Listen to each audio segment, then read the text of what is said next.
Telling me by the way, èmi ọmọ Ìjẹ̀bú ọmọ alárẹ̀, ayé wo la ò jẹ́ rí.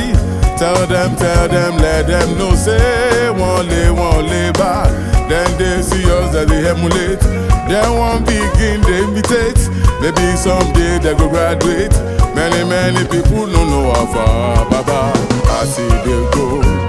Owó lọmọ gbàgbé òṣì, Ìjẹ̀bú Awujale, Ìjẹ̀bú ọmọ alárẹ̀, kékeré Ìjẹ̀bú o.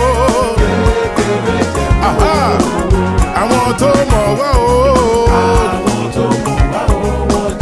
àgbà Ìjẹ̀bú o, àwọn alábòsí o, àríyá rẹpẹtẹ.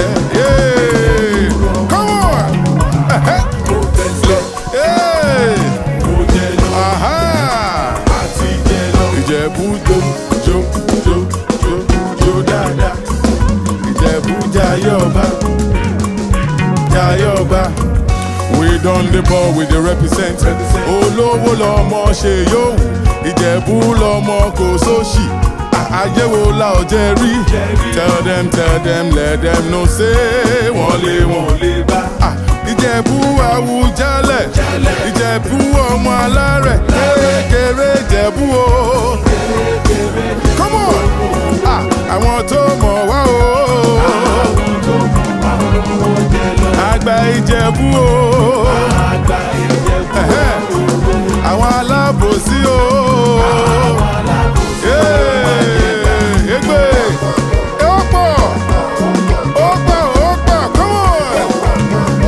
Go yinu.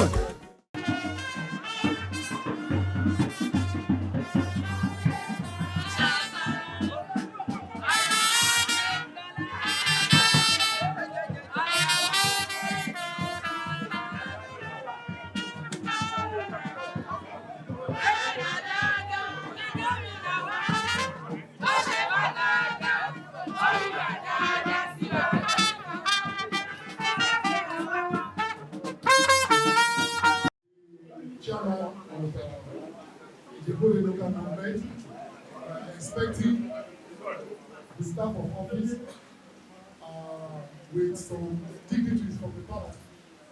And please let us know that this hall will not take all family members. Once the hall is filled, tí hall bá ti kúlé ìtafẹ́, Amẹ́ríkà wọ security by ẹ̀kọ́ ọ̀nà wọlé mọ́, wọ́n lè wọ́n ta. Nítorí àwọn afẹ́ kí ìgbà gbogbo láàdì ló ṣe ìtìtì ẹjọ́. A fẹ́ kí kẹ́lísì fún wa díẹ̀. Chairman ti rán àwọn tíìmù ẹ̀wà láti local government láti wá wò pé abẹ́rẹ́ wọ́n lè fi gba abẹ́rẹ́. So mo sọ pé láìpẹ́ láì jìnnà wọ́n máa dé àwọn náà lè mọ̀ wá pẹ̀lú àwọn ti palace láti gbọ́ ọ̀pọ̀ wa. Ẹjọ́ ẹ jẹ́ ká ìrántí pé ó ti pé bí 100 years tí ọ̀pá ti wá sí àbíṣe rẹ̀. Ẹ jẹ́ ká má ṣe ìrètí, ẹ jẹ́ ká ṣe pẹ̀lú ayẹyẹ tó wà dignified, táwọn ọmọ máa rí fídíò, tó máa rí photograph, tó máa rí àwọn Fusengbuwa máa jókòó, wọ́n lè ṣe dáadáa. Ẹ má yẹ ká ṣe ìrètí. Ẹ jọ torí Ọlọ́run fọwọ́ tó wà bí. Ẹ rántí pé àwọn bàbá wọ́n kúrú lé bíbà. Ẹ jọ ká fún wọn ní respect wọn. Ẹ ká fún gbogbo wọn ní kọ̀ọ̀kan ní respect wọn. Ẹ má jẹ́ ká ṣe ìtìtì. Ẹ jọ torí Ọlọ́run. Press ẹ jọ ẹ̀yà picture ẹ̀yà lílo. Ẹ má block ọ̀nà tí àwọn guest bá dé. Tàbí àti wọ́n ti dé kí press ó dífá. Onífà yẹn sọ pé ọba tó máa jáde láti agbolé Fusengbuwa òun fèsì ní kábíyèsí wọ́n ní àìrírò èrè ní Ìjẹ̀bú náà.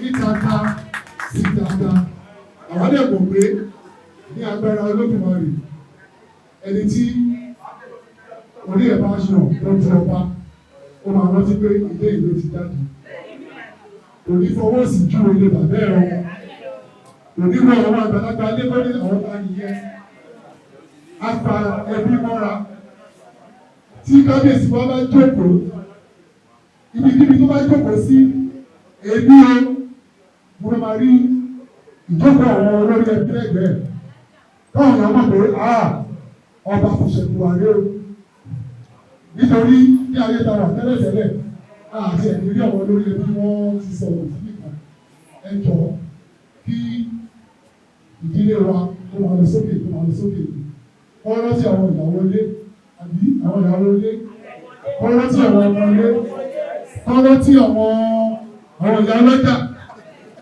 wọ́n rántí àwọn ọmọ tó ń tajà kí ìlú tòrò ẹ jọ gbogbo ọmọ ta fẹ́ nìyẹn nítorí pé àwọn kan jókòó síbi kan tó ti rò pé kìíní ọjọ́ ìbí yóò lè ṣẹlẹ̀ wọ́n ní ọjọ́ ìbí wọ́n ní kò lè ṣẹlẹ̀ èyí kó bá mi lérí oríkàgbà bẹ́ẹ̀tì tí bá sọ fún yẹn nígbàgbọ́ oríkàgbà bẹ́ẹ̀tì 20 million olóògìdá olóògùn náà ní 20 million sílẹ̀ àjọ bẹ́ẹ̀tì Fusengbuwa òní ever jọba wọ́n máa jẹ́ 20 million lórí.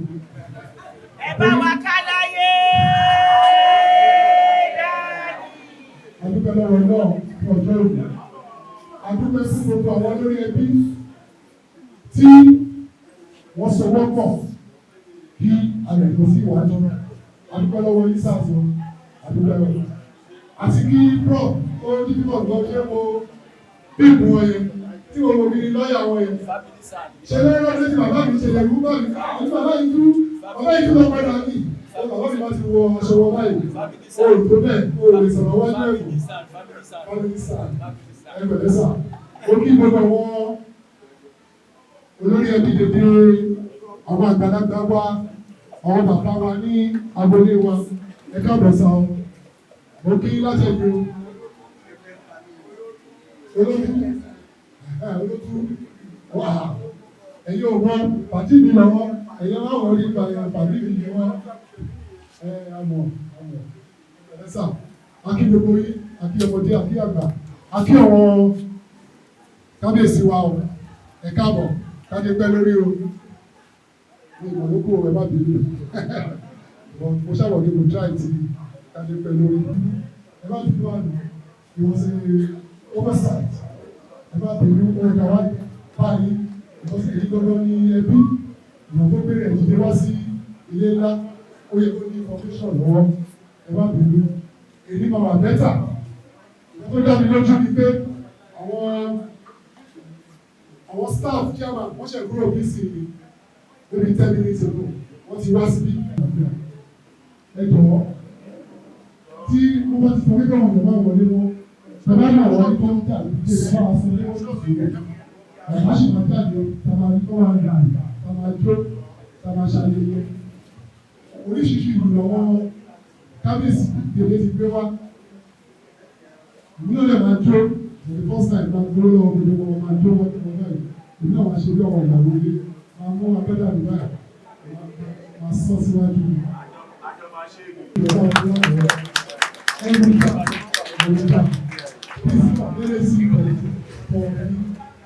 He is very instrumental in the construction of this place. He is a pillar for this construction.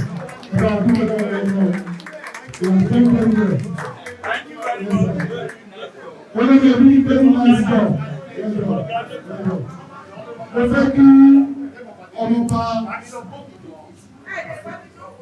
ẹ jọ̀ọ́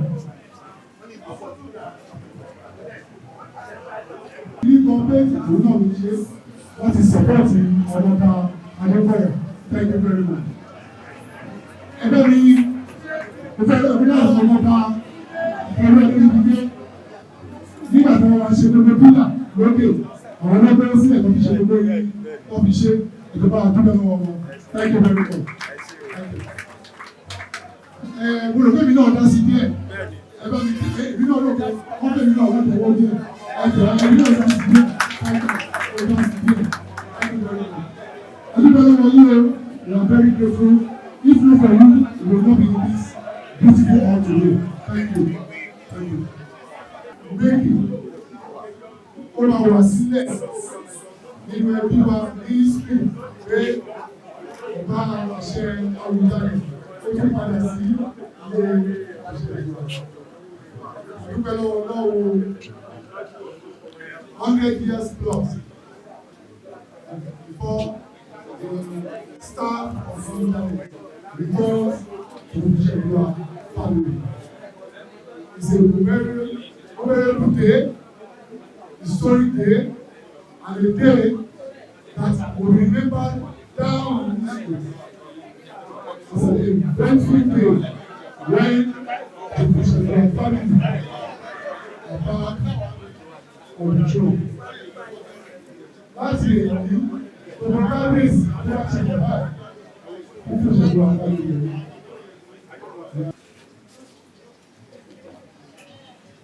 Ilé wa á dùn pẹ́ o, á dùn kó o, oníṣẹ́ àwọn tó bá máa lò fún àwọn oníṣẹ́ kú o, Ọlọ́run á jẹ́ kí kí pẹ́pẹ́pẹ́ lọ́wọ́ wa o, á pẹ́ ju àwọn tó lò lẹ́yìn lọ́wọ́ wa o, lọ́wọ́ náà jẹ́ àjẹsọ́tù àjẹsọ́sì, kárí ilẹ̀ ní ọmọ bá, kí ẹ bí tìtìtì nínú ilé Fusengbuwa. Ìfẹ́ ká ro 100 years yẹn ká lò ó. Ìfẹ́ ká lò ó ká dì í mú ká fi mọ̀ pé nǹkan ńlá ló ṣẹlẹ̀ lẹ́nu o. Nǹkan ńlá gidi ló ṣẹlẹ̀. Nígbà tí ní ìsọ àbí jáde lẹ́nu sọ́la, gbogbo Nàìjíríà, gbogbo Nàìjíríà wọ́n máa mọ̀ pé ó ti bọ́ sọ́wọ́ wọn ní Fusengbuwa o. Nǹkan tó ní kò ṣeé ṣe ó ti dùn ṣe o. Ó lè ṣe máa ń wá ìlọ o. Ogun orí ojú pọ̀ lórí ìgbà yìí láti kí gbogbo àwọn bàbá wa láti kí àwọn bàbá wa lọ́tún lọ́sì gbogbo South Africa àdínní o, bàbá wa nílàgbà àdínní o, bàbá wa pọfẹsọ Fásiyèsú àdínní o, bàbá wa Nàìjíríà òdúwà owó yẹ bí àdínní o.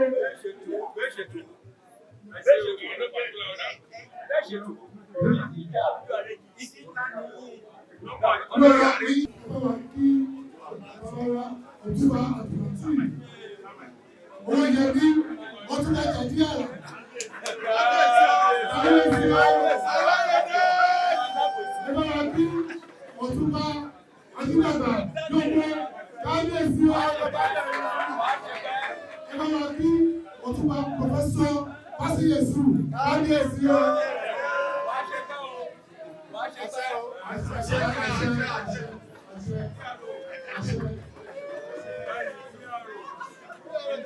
Wẹ́rẹ́ ló bá wa ṣe, wẹ́rẹ́ ló bá wa ṣe, wẹ́rẹ́ ló bá wa ṣe, wẹ́rẹ́ ló bá wa ṣe, ohun tí a rò pé kò ṣeé ṣe, wẹ́rẹ́ ló bá wa ṣe. Ìdíjà kò gbé wa lọ, ó yẹ ká dúpẹ́, ó yẹ ká dúpẹ́, ó yẹ ká dúpẹ́. Lásán lákẹ́tù fẹ́, ìdíjà kò gbé wa lọ, ó yẹ ká dúpẹ́. Ṣé ayọ̀ òbí tó ní gbogbo wa mọ̀? Ayọ̀ òbí tó ní ilé Fusengbuwa. Gbogbo wa ní agbára Olódùmarè tí àbòjú rí ọjọ́ ìlú lọ́wọ́ ìgbé ọ̀pọ̀ àwọn ọ̀nà ìbáǹkà pẹ̀lú lẹ́tà wáyé àwọn ìjọba. Gbogbo náà la fojú rí ìjọba wa sọ àwọn ìlú àwọn ìdílé sí o. Àdúgbò ìrọ̀lẹ́ sí o. The princes and princess that are here present as well. And the light of this, I want to say, we are all highly recognized and most welcome to this official occasion. Àwọn náà ti wà ní orí ìsàlẹ̀, àwọn lábẹ́lábẹ́, àwọn níjòyè níjòyè tí wọ́n ti wà lórí ìkàlẹ̀. Gbogbo yìí náà ni àwọn bàbá wa ti lọ a fẹ́ ṣe a fẹ́ fún àwọn tí wọ́n jẹ́ ruling house yìí lẹ́tọ̀ọ́ pé ó ti yá ìjọba ti sọ pé ó ti yá o pé a máa tún fa ọ̀rọ̀ ìlú ní sókè kí wọ́n jẹ́ paramount ruler gbogbo tí jẹ́ ìjọba land. By the use of the union law, àwọn èèyàn lẹ́yìn àwọn alájẹ́lájẹ́ nígbà ìlú èyí tí wọ́n wà pọ̀ nílẹ̀ tí wọ́n ti wà lórí ìkàlẹ̀ ni a sì sọ fún ẹ pé pẹ̀lú òkú ọlọ́run gbogbo ẹ̀ ní ìrọ̀rọ̀sẹ̀ ló máa lọ. Àwọn èèyàn láti ìjọba ìpínlẹ̀ Ìjẹ̀bú Òde àwọn àwọn ti wà ní àti ní àwọn pressmen lọ́tún lọ́sì wọ́n ti wà ní àwọn security agencies lọ́tún lọ́sì wọ́n ti wà ní àti wákàtí ọ̀rọ̀ àti ẹ̀sìpẹ̀tì àwọn alága ìjọba ìbílẹ̀ wa tí a fi tọ̀rọ̀tọ̀ dákan ọ̀nà epo Dáre Adékúnṣù tí àwọn náà tí à ń ẹ̀sìpẹ̀tì wọlé àríwá bí. Bákan náà ni SLP to the local government Alhajiwa Ọ̀kẹ́ Abíọ́dún àwọn ẹ̀sìpẹ̀tì àwọn náà bí. Wọ́n yẹ kó sì wà lọ́nà tó yí àjọ pọ̀ lẹ́ẹ̀kan ni. Ìgbésí sẹ́yìn ti ní ìwé ìwé ìdókòwò. Ìyá ìkan sí ọjọ́ ẹ̀kọ́ orí ìṣòro tì í. Gẹ́gẹ́ bí àti ẹ̀rọ ìdókòwò sí ìgbà tí a ṣe lórí ìwé tí ó rẹ̀ lórí.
We also have the Director of Education, Information and Sport on ground, in person of Mrs. Amaru, Africa, to see that things are well put in place in accordance to how it is supposed to be put in place. Ladies and gentlemen, the House LD of government are also very much on ground. We are going to start the program in earnest.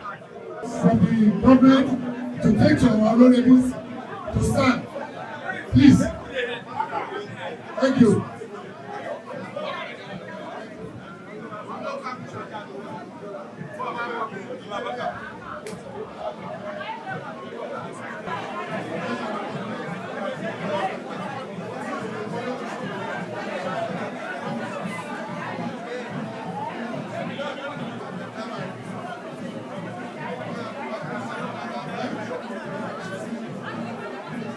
Please, opening prayers. Professor, let's please give us opening prayer. Please let us pray. Bismillahirrahmanirrahim. Who allow hard, allow someone. Lam yalidi wa lam yulad, wa lam yakun lahu kufuwan ahad. Ìwọ Ọlọ́run ọba, nǹkan tó ń ṣẹlẹ̀ nílé Fusengbuwa lẹ́yìn 100 years ago ló ti ṣẹlẹ̀ over 100 years ago ló ti ṣẹlẹ̀ inú wa dùn pé ó ń ṣẹlẹ̀ ní ojú wa ẹsẹ̀ burúkú ò ní wà ní wa o torí Ifá sọ pé ọba tó bá máa mú ní ìdílé yìí nísìnyí ribiribi ló máa ṣe ìlú àtòrò lágbára Ọlọ́run gbogbo ẹ̀ á lọ bí a ṣe wò ó Fatiha Bismillahirrahmanirrahim Alhamdulillahirabbil Arrahmanirrahim Maliki yawmiddin Iyyaka na'budu wa iyyaka nasta'in ihdinas siratal mustaqim siratal ladzina an'amta alaihim ghayril maghdubi alaihim waladdallin amin amin subhana rabbika rabbil izzati amma yasifun wassalamu ala al-mursalin walhamdulillahi rabbil alamin. Ẹ jẹ́ kí ọ̀rọ̀ ìṣòro orin ìpínlẹ̀ Ògùn. Orin àpilẹ̀kọ ti ìpínlẹ̀ Ògùn òun la fẹ́ kọ. Ìdí ni pé ètò tá à ń ṣe bí 100 ọdún sẹ́yìn wọ́n ti ṣe. Nítorí náà, a gbọ́dọ̀ gbé ìpínlẹ̀ wọn lọ́gbẹ́. Nígbà tí ilé ọba Síkírù Adétọ̀rọ̀ máa jẹ wọn tí create Ogun State. Bẹ̀rẹ̀ tí nísìnyí, orin àpilẹ̀kọ sí Ogun State. Òun la fẹ́ kọ Ìṣẹ́yá. Ìṣẹ́yá. Ìṣẹ́yá. Elédùmarè iṣẹ́ máa yá o. Ìṣẹ́yá. Ìwọ́n òru ẹsẹ̀ kiri iṣẹ́ pọ̀ fún wa láti ṣe. Ọmọ rere kì í ṣẹ̀ṣẹ̀, ọmọ ogun kì í ṣọ̀lẹ. Ẹgbẹ̀rẹ̀ gbẹ̀rù Olúwa ń bẹ fún wa ẹ̀bẹ̀ àwọn ṣẹ́wó. Ìṣẹ́yá ọmọ òru ìṣẹ́yá. Ẹjẹ́ kí wọ́n gbogbo produce officials of it.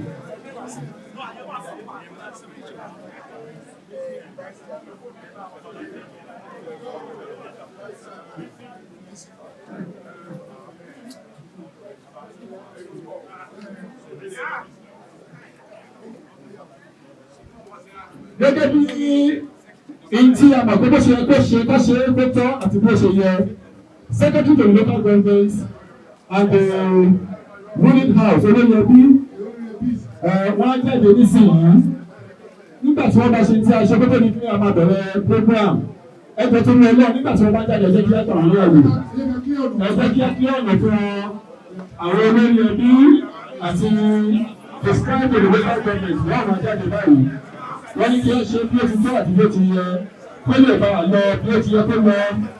Thank you very much.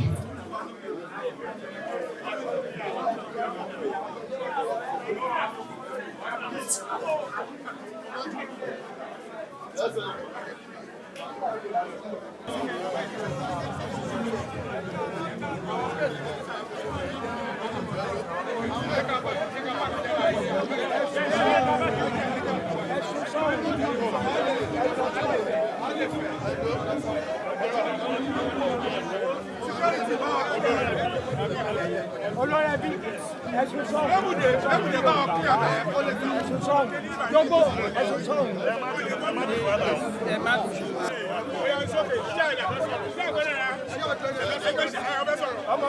Ẹgbẹ́ tí ẹ̀ wọ́n náà.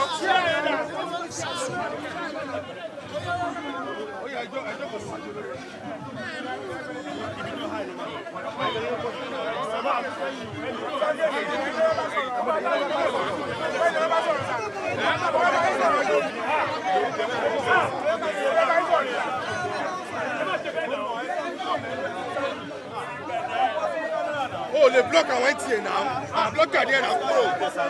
Oh, le bloc. Lókùté máa fọ́ ọmọ ẹ lórí o, agbọ́lé wa ló wà.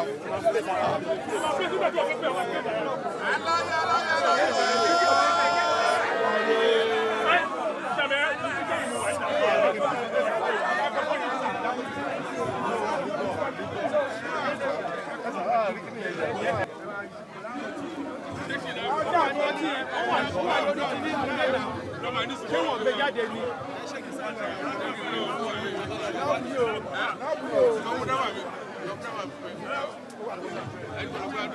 Ọtí wà lórí iṣẹ́ àti ìtajà kò sí ilé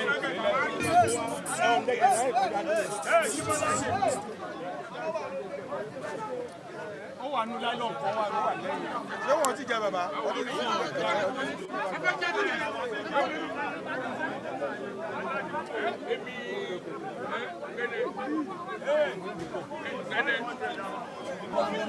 Wájú tó gbọ̀ pa ẹ̀wé sọ máa lè. Wọ́n máa ṣe àìsàn. Ẹ jẹ́ ká bí ó dàgbà.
ọkùnrin ọ̀fẹ́ yẹn ọgbẹ̀rù rẹ̀ máa wù ẹlẹ́rù rẹ̀ máa wù ẹlẹ́rù rẹ̀ máa sọ pẹ̀lẹ́ tó fẹ́rẹ̀ máa lẹ̀ ooo fẹ́rẹ̀ máa lẹ̀ kúmọ̀lẹ̀ àyè kúmọ̀lẹ̀ àgbàlagbà lẹ́ẹ̀ máa bọ́ máa lẹ́nu kéèrè ṣe ìbílẹ̀ bá lẹ́ẹ̀ máa bọ́lọ́kùn ṣe gbòógì pẹ̀lẹ́ tó fẹ́rẹ̀ máa lẹ̀ ooo fẹ́rẹ̀ máa lẹ̀ kúmọ̀lẹ̀ àyè kúmọ̀lẹ̀ àgbàlagbà.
This side.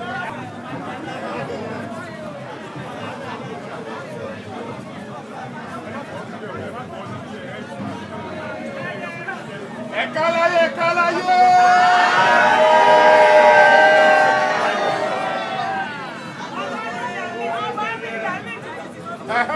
Makilo.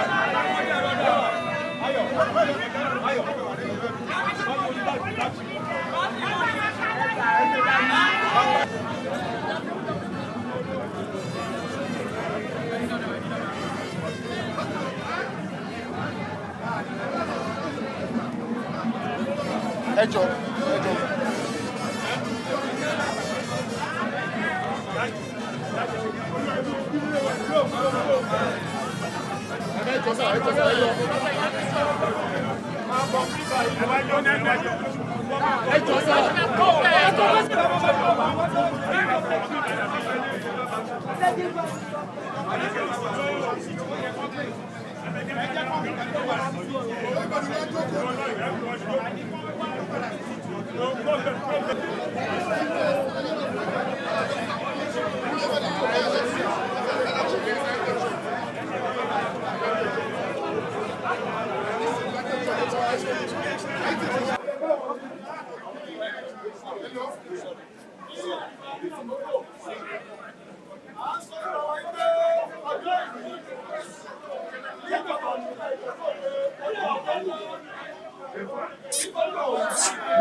Hello. Láàbọ̀ wípé nǹkan ńlá tọ́jú nǹkan ńlá lọ́wọ́ ìṣẹ̀lẹ̀ lórí ìjókòó tí a wà yìí. A rí pé ìjọba ó ti wà ń bí. Gómìnà Ogun State wọ́n ti wà ń bí. Chairman ìjọba ìbílẹ̀ Ìjẹ̀bú-Òde wọ́n ti wà ń bí. Nítorí pé ẹni tó jókòó ní ìjókòó alága wọ́n ti wà ń bí. Àwọn amòfin wọ́n ti wà ń bí. Àwọn pressmen tó jẹ́ pé tí gbogbo síbi kẹ́kẹ́ wọn lágbàáyé tó pọ̀ tó yìí wọ́n ti wà ní ìjọba ìbílẹ̀ Ìjẹ̀bú-Òde ní ibi tí a wà yìí. Dókítà kò ní sí ìgbani ní àkókò rárá torí pé ọjọ́ ìwé àìgbé ìkànnì sí ọ̀dọ̀ àwọn bọ́dà wa tó ń jẹ́ public relation officer using house yìí. Àwọn bọ́dà wa ọmọọba Abíọ́dún Ògìlọ àwọn náà ni wọ́n máa ṣe introduction àwọn ti ruling house yìí. Thank you very much. Ẹ ṣé gan. A fẹ́ introduce àwọn Fusengbuwa ruling house rep. Ẹjọ́. Abẹ́rẹ́ láti ọ̀rọ̀ bàbá wa chairman of the committee Ọ̀túnba Lateef Owóyẹmí Ọ̀túnba Jàdíàrà. Ẹjọ́ ẹ bá wọn ṣe kábíyèsí ọ.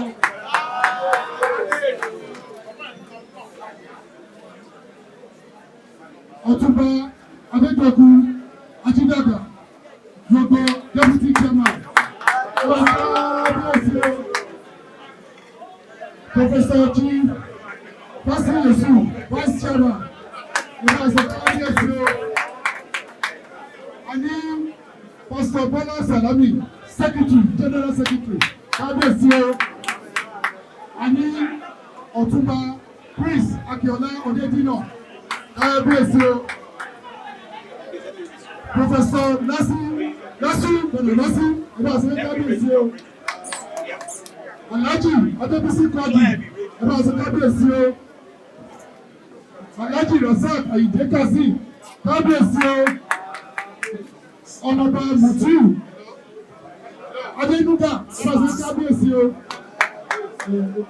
Bọ̀jọ́lá Kẹ́hìndé Alébíojú kábíyèsí o.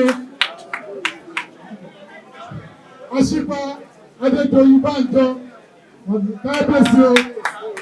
So last but not the least, my humble self Ọmọọba Abíọ́dún Adésọyà Ògìdọ̀. Gbẹ̀dẹ̀ akíyí o ọ̀pá àṣẹ akíyí o àwọn ọmọ Fusengbuwa akíyí o àwa náà ni ọmọ olówó tó ìméjì pọ̀ à ń jẹ dàbírèwò à ń jẹ Awujale àwa náà ni o àwọn olójú tó gbèrè gbogbo ẹ̀ náà ni ọmọ ẹgbẹ́ tẹ́jú àdúgbò lọ́wọ́ náà fọjọ́ ìdí. So we go to the next item. ní àríwá ní àkókò gbogbo yín bàbá wa àtàyè bàbá tó àwọn ìjòkòkò yín náà la tó pé akábọ̀ sí orí ètò pàtàkì tí a ṣe ní Ogun State ní Ìjẹ̀bú Òde bí ní àríwá ní àkókò ẹni tí a máa kọ́ pé tí ó bá wa fọwọ́ sí tí a ṣe lọ́wọ́lọ́wọ́ báyìí òun náà ni gómìnà Ogun State bàbá wa Dàpọ̀ Abíọ́dún ẹjọ́ ẹ bá pàtàkì fún wọn. Bákan náà bàbá tó wáyé alága wa níjọba ìbílẹ̀ wa Ìjẹ̀bú Òde alága tó sọ wípé gbogbo nǹkan gbọ́dọ̀ máa lọ létòlétò.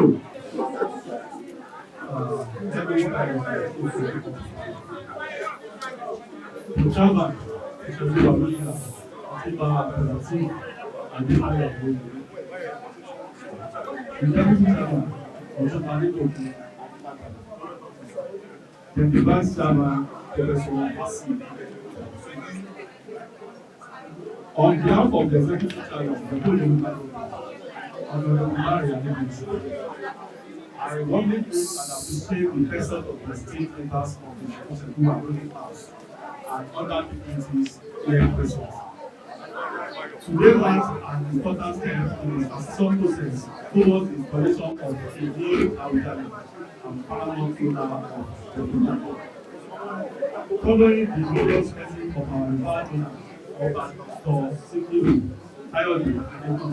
this year, whose great work honor comes and belongs to our people.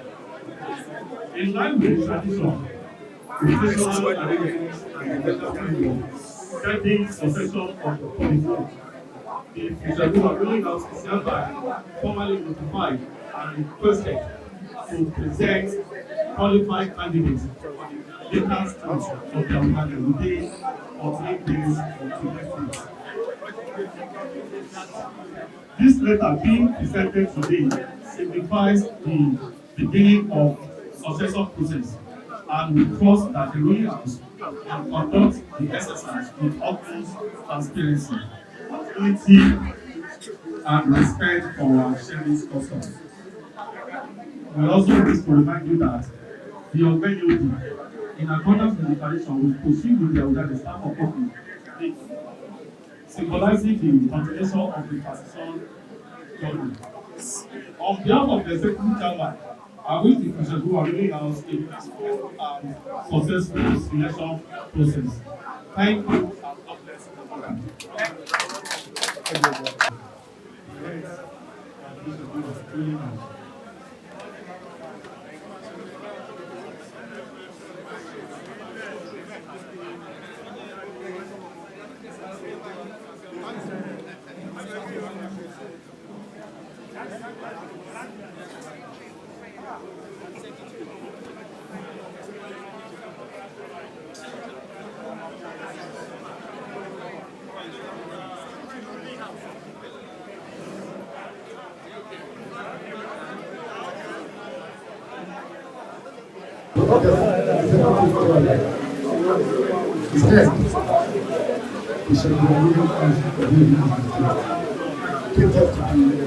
Second December 2020.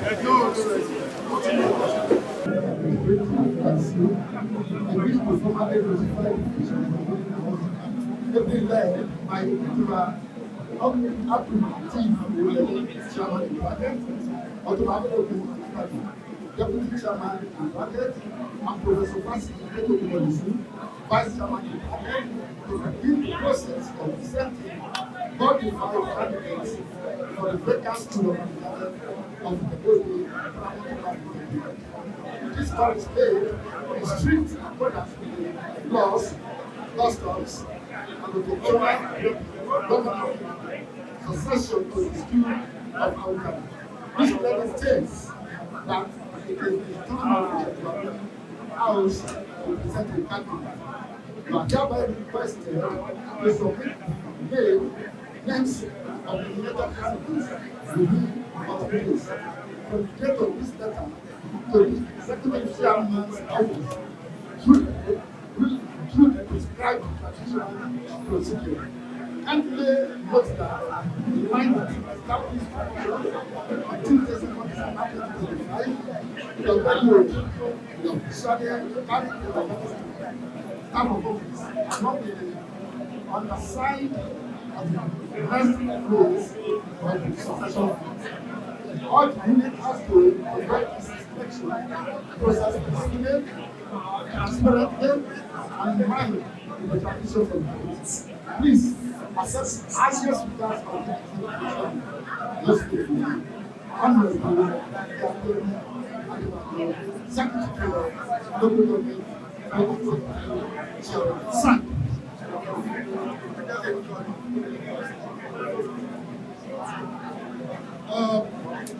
Ladies and gentlemen, I want to call on a member of the family who is ready to give us the vote of thanks. Engineer Shorten, please.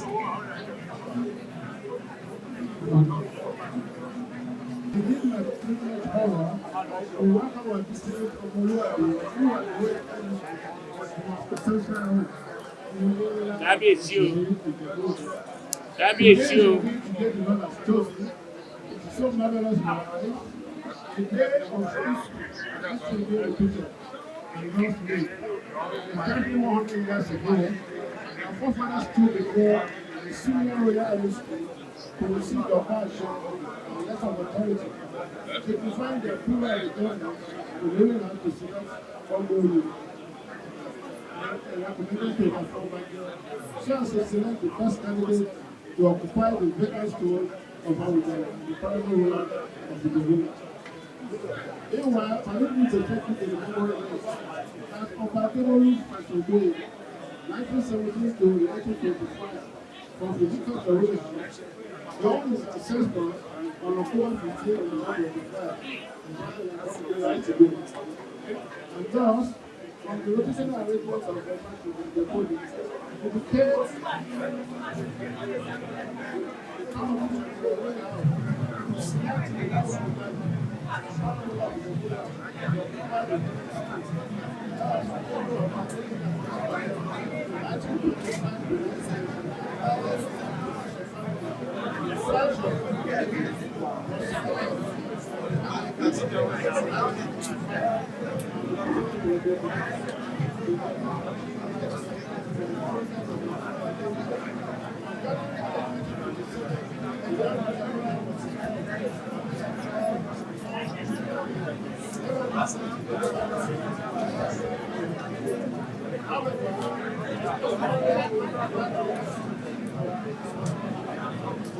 the area of personality, who are interested in testing the levels of performance, have experienced the exposure of nature and giving forward to family health. Family health. The very distributed royal hospitality and the team of government will continue and select the best candidate to the number 2, and only the best good enough and will get a praise. Meanwhile, we have templates and the what regions you are anticipating of the contestants as of where you are, because they are good and stable characters, those with a personal relationship, right down, when natural, yes, shine the natural at the point of the conviction.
ìgbà pẹ́pẹ́pẹ́ ìyá náà kò náà ṣe ọlọ́run sọ́dọ̀ ṣé o olùwàgbà ọpẹ́ wa olùwàgbà ìlú wa aṣọ gbogbo tán àyè kò síbẹ̀ o àyè kò kù má dé tẹ́tí fún wa má dé tẹ́tí fún wa má dé tẹ́tí fún wa má dé tẹ́tí fún wa ìyá ṣe lọ ìlú ọmọ ká wa lọ ilé ìfúnṣẹ́ wa orúkọ Jésù ohun tá à ń ṣe yìí orúkọ Jésù ajásí ire ajásí ọpẹ́ ajásí ayọ̀ nígbà tó bá jásí ayọ̀ ẹni gbogbo wa a ò ní jẹ́ ní àwọn àgbà orúkọ Jésù ògo ìdílé yìí aṣojú ẹni gbogbo wa a ò máa yan Ọlọ́run ọba rere Olúwa yàn fún wa ọba aláyọ̀ Olúwa yàn fún wa ọba lóko Olúwa yàn fún wa a ò máa yan Ọlọ́run ògo ní orúkọ Olúwa Jésù Kristi Olúwa wa.